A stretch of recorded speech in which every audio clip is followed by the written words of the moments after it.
Hey guys, so we're continuing our series of exciting games where strong chess players try out the same line I recommend in my recent course, Crush Sub 1800 with e4, or for e4 repertoire for white.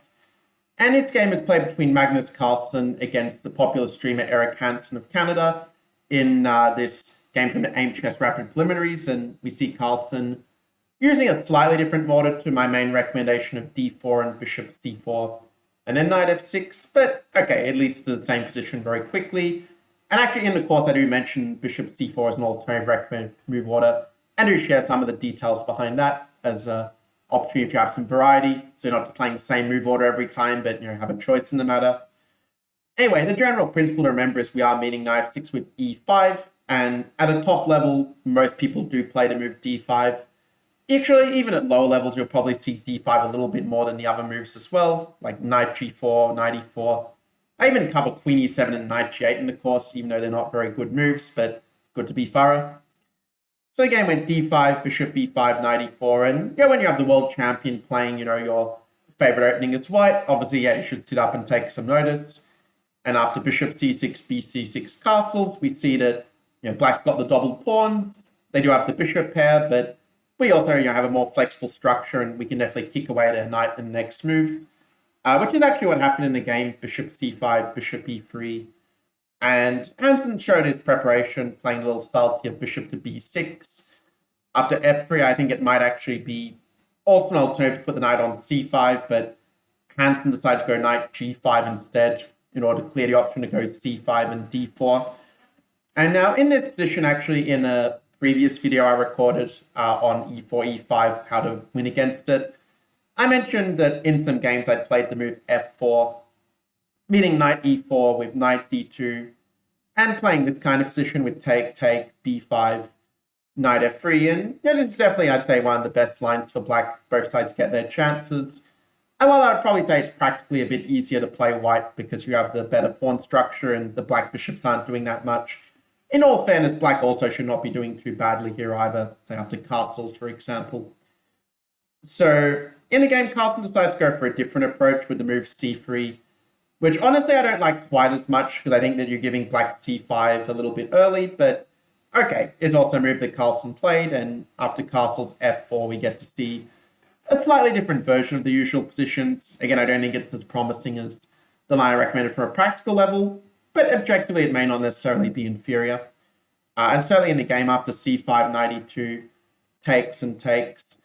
Well, one advantage of Carlsen's approach is that A, we are stopping the move d4, and B, let's say if black just plays some waiting move like, I don't know, rook e8, for example. Okay, rook e8's not the best example because we are threatening to take d5, but let's say if they play a move such as bishop c6, which actually is what happened in the game, it would be very interesting to consider a move such as b4 at this for what point for white. And the idea of b4 is that when they take and take, we're going to get that nice play down the c file. Yeah, we're undoubling the black pawns, but we're getting a nice grip over c5 and d4. In fact, if it wasn't for the move bishop b5 to trade off the knight before, we put the piece on c5, d4 and get a good knight versus bad bishop position, it would probably be a better position for white, but as it stands, to be fair, the position here probably would be, somewhat close to equal. Black does have its share of counterplay as well here to make up for our own majority. In compute, I think it's easier to play for white, but, it's not a bad worst case for white at the very least. Well, in the game, Carlsen played f5, which turns out to be probably a little bit less precise than b4. Like, b4 just strategically fits often in this opening you do want to play on the dark squares in general. Now, f5 is a thematic idea as well. I mean, if you get an f6 and a queen on h6, yeah, that's going to be mate, but the center can still be opened up. And, to his credit, Hansen played the next phase game very well with d4 as a pawn sacrifice, where, yeah, he gives up a pawn, but on the other hand, he also has managed to open up the long diagonal for the queen. He played a move queen to d5, hitting g2.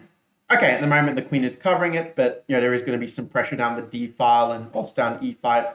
So it's a nice pawn sacrifice, realizing it, okay, you're probably going to get the pawn back and get pretty good active piece play for your bishops. Carlsen played queen f2, getting out of at least one of the pins. Queen e5 was played, and Carlsen decided he had to go into this endgame, knight c6, queen e3. And this is definitely like vintage Carlsen from this point, where even though the position is objectively equal, and actually black has a lot of good moves here, including the one Hansen played with a5, what we see is that Carlsen's just very good at taking these small little imbalances like knight versus bishop, black's pawns being a little bit split, and just using it to set problems to the opponent and just gradually provoke mistakes. For example, here the best bet for black might just be to go rook e8, saying, okay, you can go rook d5 or rook d7, but the bishop will just defend everything with b6 and just be a very solid piece. Black instead went bishop c5 and then met rook d5 with bishop d6, which, to be fair, is also perfectly fine. It's a pawn sacrifice where you are admittedly opening up the play for black's pieces, and after something like rook f8, you do get quite decent Benko Gambit style compensation down those open files. But this is okay, a little bit trickier than before. I mean, at least we have an extra pawn to work with as white, which is not something to be sneezed at. And you have to b3. It's not like black is immediately winning back the pawn by force or something. So the game would at least go on. But after rook f8, this bought white the time to play a very precise move. Again, even in short time controls, Carlsen still plays endgames very nicely. And a3 is just a very precise move, just allowing you to retreat that knight without running into rook takes a2. Okay, I suppose another idea would be b4 to anchor the knight, but really the idea is more just to get the knight off the edge of the board, where it's not really doing a lot. Rook e2 is a very natural move by black, maybe not the most precise compared to, say, rook e4 and trying to stop the knight getting back. I mean, white's probably still better, but at least black can try to go h5 and try to create some sort of counterplay before white consolidates the extra pawn completely. As it was, the game went rook e2, knight c4, bishop e7. There was idea to take it. And at this point, a very nice move by white to try and exchange the rooks. Technically, rook e5 is probably even better. I remember there's a very nice game by Capablanca where it is this very similar structure. We just kind of built like sort of like wall with the pawns and the pieces and just made it very hard for black's pieces to get in.